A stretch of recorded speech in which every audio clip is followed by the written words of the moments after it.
Ya, Ustaz, kita boleh mulakan, Ustaz. Assalamualaikum semua. Ahlan wa sahlan. Hari ini kita akan tadaburkan dengan ayat suruhan dan larangan sekali untuk juzuk 30 yang akan membimbing kita Ustaz Nazri, Muhammad Nazri Mustaqim. Profil dia ada dah saya postkan dalam short video dia saya postkan dalam grup program Tadabbur Ramadan. So kita tak payah berlengah lagi, tak perlu berlengah lagi. Kita jemput Ustaz Muhammad Nazri untuk memulakan sesi pertama kita hari ini. Silakan Ustaz. A'udzubillahi minasyaitonirrajim. Bismillahirrahmanirrahim. Alhamdulillah. Salatan wassalaman ala Rasulillah wa ala alihi wa ashabihi ajma'in. Amma ba'd.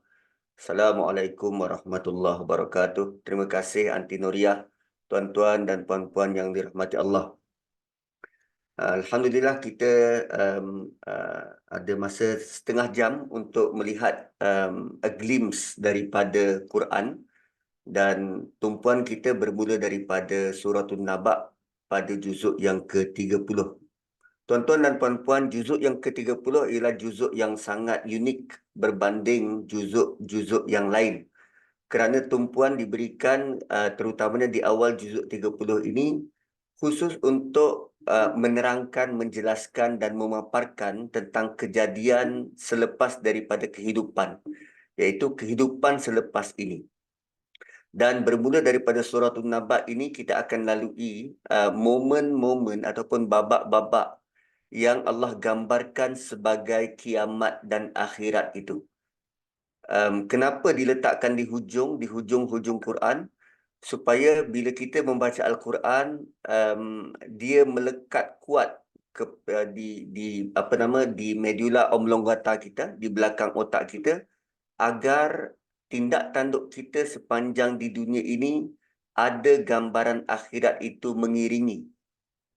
Tindak tanduk kita sepanjang kita hidup di dunia ini ada gambaran akhirat itu mengiringi. Disebutkan begitu kerana dalam suratul Naba ini kita akan jumpa nanti kesan bila kita bertindak tanpa mengambil kira akhirat. Bila kita bertindak tanpa mengambil kira akhirat, maka dia kesan bila kita bertindak tanpa mengambil kira akhirat, kesan dia ialah kita bakal mendapat bakaran ataupun azab di neraka. Punca dia apa? Innahum kanu la yarjuna hisaba. Sungguh mereka dulu tidak berharap pun tentang hitungan amal. Maksudnya tindak tanduk dia itu tidak mengambil kira, nanti aku akan ditanya, nanti aku akan diseksa. Dia tidak mengambil kira itu. Sebab bila kita buat sesuatu tindakan, kan kita diajar untuk buat macam apa? Tulang ikan, apa kekuatan, apa kelemahan, apa opportunity, apa kos-kos melepas. So, orang-orang ini, manusia ini, bila dia tidak mengambil kira balasan akhirat, tidak mengambil kira hitungan amal, maka pekerjaan dia itu akan lari dan jauh daripada tuntutan wahyu, tuntutan syarak. So, apa pun tidak tanduk kita, kita nak makan, kita perlu ambil kira perkara hisap, kita nak minum, kita nak berjalan, kita nak apa saja, perlu ada ingatan itu. Itu dia idea tentang juzuk 30. Dan nanti di hujung sampai kepada 10 surah terakhir dalam juzuk 30 ini, barulah Allah stop. Allah berhenti daripada memperkatakan tentang azab, tentang kiamat. 10 surah terakhir adalah tentang sejarah Nabi sallallahu alaihi wasallam. Itu nanti kalau panjang umur kita akan berjumpalah dengan ayat dan surah semacam itu. So kita terus masuk sebab kita tak banyak masa. Kita terus masuk suratul Naba. Surah ini surah yang ke-78. Surah yang ke-78. Dia bermula dengan tentang ada manusia yang bertanya-tanya tentang berita besar, berita penting. Tuan-tuan dan puan-puan, bila sebut tentang berita besar, berita penting, kita ada banyak idea tentang berita. Apa yang besar, apa yang penting tu tertakluk kepada setiap individu. Namun kali ini Allah Subhanahu Wa Taala bawakan kepada kita, sebenarnya ada satu berita utama yang paling besar yang perlu kita ambil tahu, kerana jika tidak kita akan menempah kesengsaraan. Ada satu berita utama, An-Naba tu bermaksud berita utama, Al-Azim paling besar. Berita utama paling besar. Gambarkan begini, dekat muka depan surat khabar, dia ada berita, tajuk berita paling utama. Itu An-Naba Al-Azim. So dalam berita-berita utama sepanjang tahun tu, apa berita paling besar? Ni An-Naba'ul Azim. Dan manusia digambarkan sebagai tertanya-tanya. Kenapa? Kerana kita tak mungkin boleh tahu berita tentang masa depan kecuali melalui saluran wahyu. Kita tak mungkin tahu apa yang berlaku selepas kematian. Tak mungkin.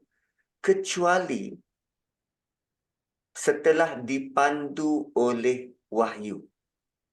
Sebab tu kalau saya sempat tadi cuba menggunakan Copilot. Sekarang kan Windows dia ada perisian Copilot. Tak tahu kalau tuan-puan guna PC, boleh cuba Copilot ni. Dia dekat dekat bawah sekali, sebelah kanan, hujung bawah sekali tu, boleh cuba perisian ni. Copilot dia macam ChatGPT.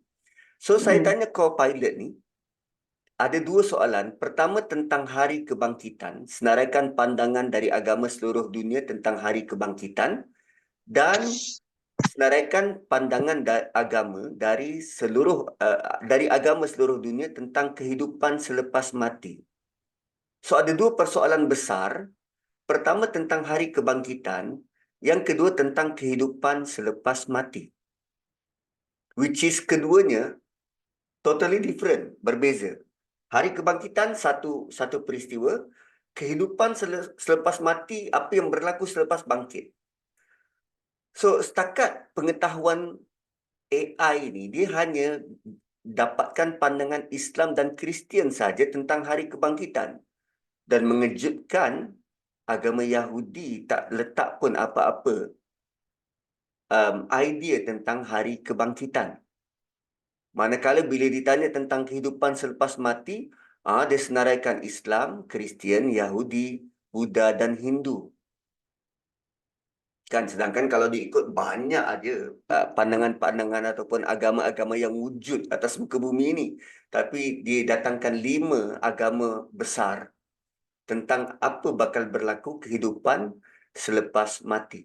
Dan kalau kita lihat perbezaan kepercayaan setiap agama ni, inilah apa yang disebut dalam ayat pertama, amma yatasaalun. Mereka tertanya-tanya, berbincang, ada idea masing-masing tentang apa yang bakal berlaku selepas kematian. Dan kalau kita tengok, ada yang percaya tentang samsara, siklus kelahiran, kematian, kelahiran semula. Ada yang konsep reinkarnasi, punarbawa. Kalau Judaism, ada pelbagai pandangan tentang kehidupan selepas mati. Jadi inkarnasi dan keabadian jiwa. So, macam-macam persoalan yang timbul sehingga mereka bertanya-tanya. Tentang apa? Anin Naba'il Azim. Kalau tanpa kita melihat penafsiran dalam ayat yang kedua itu, kita hanya tahu maksud Anin Nabail Azim adalah tentang berita yang besar. Allah tidak jawab pun apa dia berita besar itu. Dan sekarang Allah ajak kita bagaimana nak dapatkan jawapan berita besar ini adalah tentang hari kebangkitan. Allah tidak kata anil yaumil ba'ts, tentang hari kebangkitan. Tidak. Allah sebut tentang berita besar paling utama dan paling penting. So, dalam banyak-banyak berita besar ni tuan-puan, dia ada berita besar paling utama. Dan sekarang kita nak belajar apa dia berita besar paling utama. So, apa berlaku pada manusia yang tak dapat wahyu? Alladhi hum fihi mukhtalifun. Mereka dahlah tadi tertanya-tanya, bersoal jawab, buat forum, buat perbincangan. Mereka berselisih tentangnya. Alladhi hum fihi mukhtalifun. Mereka bergaduh, berselisih. Tidak sependapat tentang apa dia berita besar tu. Kemudian Allah nyatakan kalla saya'lamun summa kalla saya'lamun. No, apa pun yang kamu fikirkan jangan fikir begitu. One day you will know. Soon you will know. Cara Allah jawab ini pertamanya dengan sangat unik. Yang keduanya jawapan tu berturut-turut dan ini menimbulkan persoalan kenapa cara jawab begini. Sebab lazimnya bila orang bertanya dalam surah-surah sebelum ini, sebelum juzuk 30, bukan manusia tidak pernah bertanya tentang yas'alukan nasu anis sa'ah. Manusia bertanya kepadamu, wahai Muhammad, tentang as-sa'ah, tentang kiamat. Nabi jawab, Allah ajar dan Allah ajak Nabi untuk jawab. Qul innamal ilmu indallah. Contohnya dalam juzuk 29, surah Mulk. Kan, surah Mulk, Nabi jawab. Kemudian dalam surah Sajadah pun juga Allah suruh Nabi jawab. Tapi kali ini jawapan daripada Allah berbeza. Allah tidak directly jawab persoalan mereka, tetapi Allah datangkan dalam bentuk peringatan keras. Soon you will know. Kenapa? Kerana kita sudah sampai juzuk 30. Kita sudah lalui, manusia sudah membaca 29 juzuk sebelum ini. Dan banyak sekali penerangan tentang akan ada hari kebangkitan, akan ada kiamat, akan ada mahsyar, akan tak ada timbang amal. Sampai ke hujung, kamu masih bertanya-tanya. Sebab tu Allah jawab dalam bentuk peringatan keras begini. Kalla saya'lamun. Soon you will know. Sama macam kita mak bapak kan berinteraksi dengan anak. Anak berkali-kali bertanya tentang soalan yang sama. Kan? Abah, saya kena puasa ke bah? Saya dah akil balik dah ni. Kena puasa ke bah? Puasa. Betul ke bah kena puasa ni? Ya, kena puasa. Kalau saya tak puasa macam mana bah? Tak, awak kena puasa juga. Abah, kalau saya tak dapat puasa juga? Tak, awak kena puasa. Berkali-kali 363 soalan anak tanya tentang puasa. Abahnya tetap kata puasa. Sampailah ke waktu sahur. Bila anaknya tetap juga tanya, bah betul ke ni bah saya kena puasa? Ikut awak lah nak puasa ke tak, tapi awak tanggung sendiri. Begitu. Gambarannya tu begitu. Jawapan daripada Allah ni, kamu akan tahu. Korang banyak sangat tanya tentang nak buat tak buat, nak buat tak buat, nak buat tak buat. Kan? So, kalla saya'lamun ini sebenarnya menggerunkan. Dan diulang 2 kali, ulama tafsir melihat sebagai kali pertama itu, kamu nanti akan mati, kematian itu sendiri akan menjawab soalan ini. Ketika datang ajal pertama, kematian, barzakh itu sudah menjawab soalan amma yatasaalun, apa yang kamu tertanya-tanya.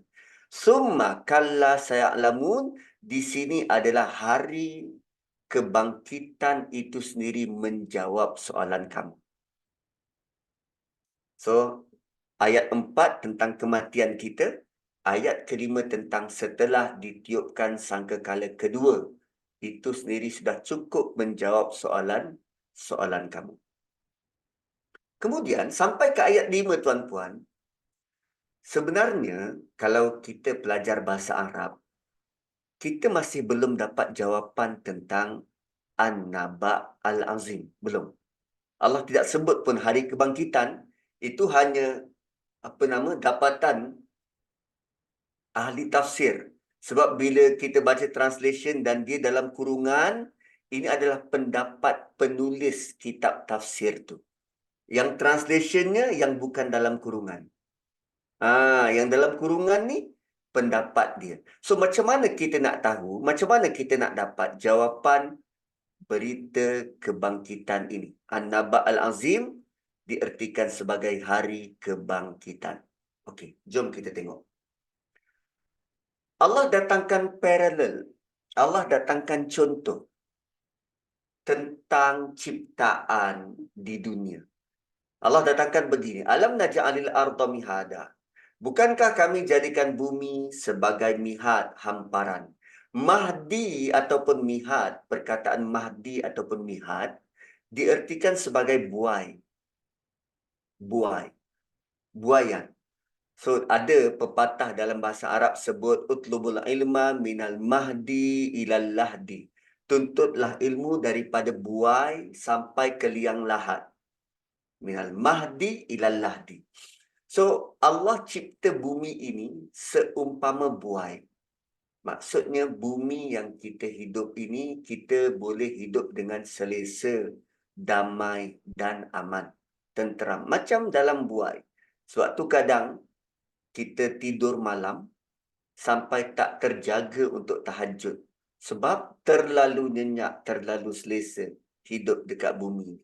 Kemudian wal jibala autada, dan gunung ganang sebagai pasak. Wa khalaqnakum azwaja, kami ciptakan kamu berpasang-pasangan.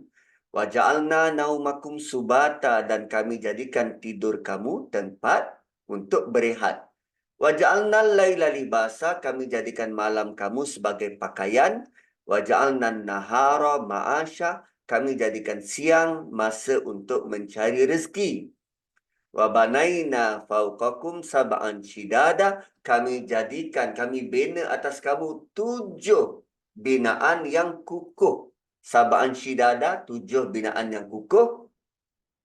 Wa ja'alna sirajan wahaja, dan kami jadikan matahari terang benderang. Sampai ke ayat 13 ini, tuan-puan boleh faham ke apa yang Quran nak datangkan? Daripada ayat 6 sampai ayat 13, tuan-puan boleh faham tak sebenarnya apa yang Quran cuba datangkan ni? Kalau tak faham, mari kita lihat bagaimana susunannya. Bagaimana susunannya. Allah mulakan dengan Allah sebut pasal bumi. Selepas bumi Allah sebut apa tadi? Gunung. Selepas gunung Allah sebut apa? Pasangan. Pasangan. Kita berpasangan. Selepas kita berpasangan Allah sebut apa? Tidur. Tidur. Selepas tidur Allah sebut malam. Lam. Kemudian siang. Yang. Kan? Dan selepas siang Allah sebut apa? Langit. 7 binaan kukuh tentang langit. Kemudian tentang Matahari, Ustaz. matahari. Okey. So daripada bumi, gunung, pasangan, tidur, malam, siang, langit dan matahari ini adalah mewakili ayat 6 sampai 13. Okey, ayat 6 sampai 13. Dan sekarang daripada 1, 2, 3, 4, 5, 6, 7, 8 ayat ni, tuan-puan, boleh tak kita matchkan mana yang berpasangan? Ada tak? Daripada 8 ayat ni, ada tak ayat yang kita lihat boleh kita kira secara ini ni pasangan kot? Bumi, apa pasangannya? Bumi, Langit. Langit. Okey, Ya, kita tandakan dulu. Bumi pasangannya dengan langit. Okey, gunung, apa pasangannya? gunung, Tak ada. Tak ada. Biasanya gunung kita pasangkan dengan apa? laut. Laut. Laut. Laut tak ada. Kalau kita pasangkan dengan matahari, buat masa ni boleh tak? Bulan. Matahari dengan bulan. Tapi sebab tak ada bulan, Allah sebut gunung je. Boleh. So Boleh buat lah masa ni malam. kita pasangkan boleh dulu lah. Buat gunung masa dengan ni matahari. boleh lah. Boleh? Boleh lah. Boleh Okey, boleh Ustaz. lah. Okey. Kemudian Allah kata lelaki dan perempuan itu diciptakan berpasangan. Hmm. Kan? Dan apa lagi yang kita boleh kita boleh matchkan lelaki dan perempuan ini? Malam siang. Malam siang kan? Malam siang kan macam perangai lelaki dan perempuan. Perempuan tu macam malam yang dia romantik, dia lebih lembut, lebih halus. Sementara lelaki tu diibaratkan macam siang sebab dia bekerja keras kan? So, apa yang tak ada pasangan? Tidur. Tidur. Okey. Setakat yang kita tahu, tidur ni ada tak pasangan dia? Jagalah. Bangun. Kan? Bekerja. Tidur, dia berpasangan bangun.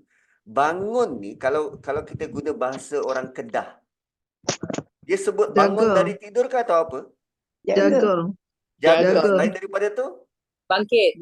Yes, dia guna bangkit. Bangkit. So, tidur inilah pasangan kepada hari kebangkitan. Sebab tu para ulama bila dia lihat penerangan selepas daripada ayat itu, An-Naba' Al-Azim ialah tentang hari kebangkitan. Sebab dalam ayat tidur ini hanya ayat tidur yang tak ada pasangan. Yang lain ada pasangan. Bumi berpasangan dengan langit, gunung dengan matahari. Tapi saya tahu tuan-puan masih belum setuju macam mana gunung berpasangan dengan matahari. Saya jelaskan begini. Seluas bumi yang kita lihat, apa objek paling besar? Gunung. Dekat langit, apa objek paling besar? Matahari. Dan sekarang pasangan gunung ialah matahari. Dari sudut objek paling besar. Lelaki perempuan, malam dan siang. Bukan bermaksud hanya perempuan bersifat malam atau hanya lelaki bersifat siang. Bila sebut pasangan, dia complete each other. So, lelaki perlu bersifat seperti malam dan siang. Perempuan juga perlu bersifat malam dan siang. Kerana tuan-puan, selepas daripada Allah sebut tentang pasangan-pasangan ini, kalau kita baca ayat ke-14, 14 hingga 16. Allah sebut apa? Hujan. Wajalna sirajan wahaja wa anzalna minal mu'sirati ma'an thajjaja. Ayat 14 adalah tentang hujan. Selepas hujan, apa berlaku? Ada Tumbuh-tumbuhan Ustaz. Benih. tumbuh benih. Ya. Tumbuh benih dan tumbuhan. Dan Ya. kemudian hutan, hujan, menghijau. Okey, itu 14 hingga 16. Hujan, tumbuh-tumbuhan, kemudian daripada tumbuhan yang hijau itu membentuk hutan, hujan yang menghijau. Menariknya ayat 16 Allah guna wajannatin alfafa. Ini gambaran di bumi, Allah guna perkataan jannah. Jannah lazimnya diertikan sebagai kebun, jarang-jarang sekali disebut sebagai hutan. Allah nak highlight bahawa apa yang tumbuh ini, manusia sampai panggil dia sebagai this is heaven.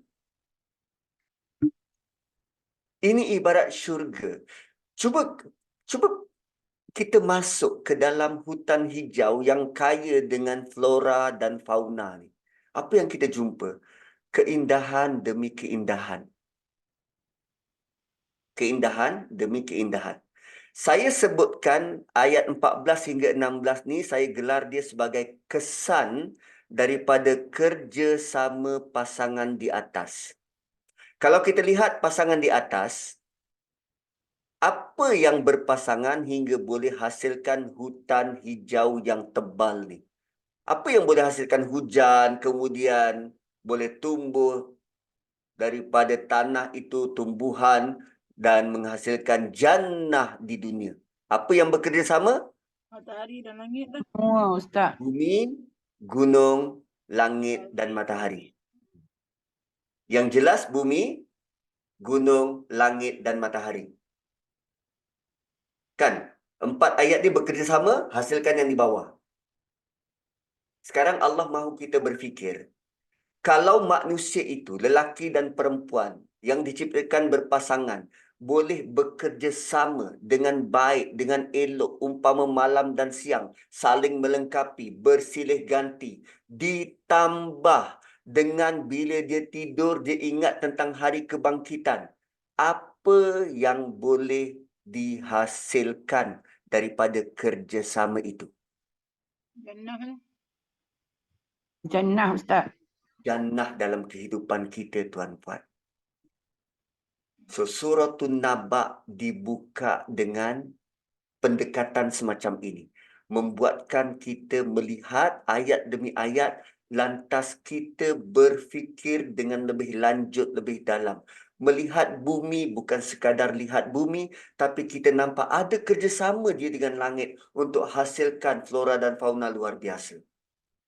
Sebab tu kita perlu melihat manusia dengan pandangan akhirat supaya kita eager nak bekerja sama, kerana kita bukan hanya nak hasilkan jannah untuk hidup kita ini, kita mahu hasilkan jannah buat semua manusia. So tuan-puan, berbaki 5 minit. Ini a glimpse daripada Suratun Naba. Yang kita baca, yang kita hafal, dan dia memiliki satu bentuk berita besar paling utama, iaitu tolong dahulukan hari kebangkitan dalam hidupmu supaya kamu bakal mencipta syurga sebelum masuk syurga.